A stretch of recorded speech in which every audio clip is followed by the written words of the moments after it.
In this video, you will learn how to turn off keyboard sound on iPhone.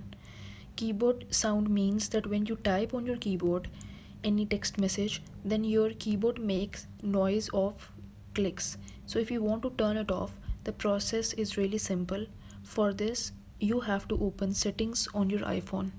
So tap on your settings and open them. After opening your settings, you can see there are various applications, but you have to look for sound and haptics option. Scroll and tap on sounds and haptics.